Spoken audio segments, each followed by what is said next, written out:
มาเบิ่งวิธีไปเปลี่ยนค่ากระแสหรือว่าอยากเปลี่ยนค่ากิโลวัตต์ก็ได้เนาะอยู่ใน Self Start กรณีที่เรามีมอเตอร์165 แอมป์เนาะ2ตัวเราสิไปเพิ่มอยู่ไสคันแม่น2ตัวก็เพิ่มเป็น330เนาะเพราะว่าตัวหนึงมี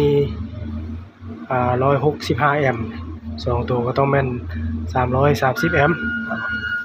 เบิ่งวิธีเฮ็ดไปที่เมนูเลือก Setting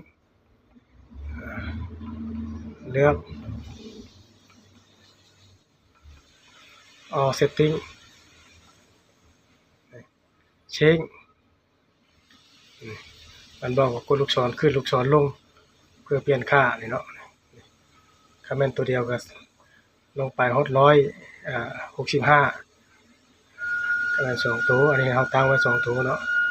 330 แอมป์2ตัวประมาณนี้ตั้งแล้วไปถือว่าเปลี่ยนแล้วเนาะนี่คือเปลี่ยนแล้วสต็อปครับบอก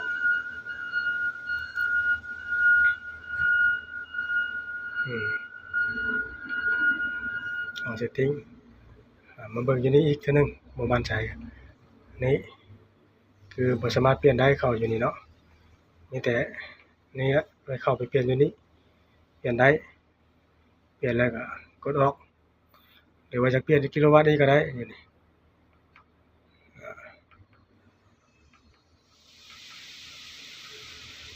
Basic Setting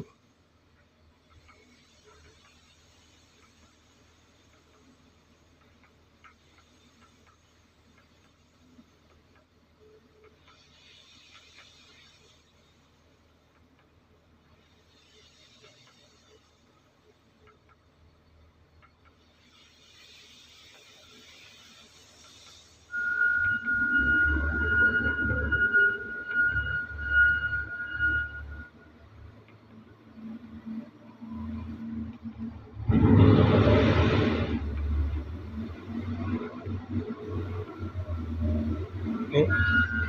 กิโลวัตต์อยู่นี่เนาะเราสามารถเปลี่ยนได้คือกันกิโลวัตต์ก็แต่ว่าเราบ่เปลี่ยนเนาะ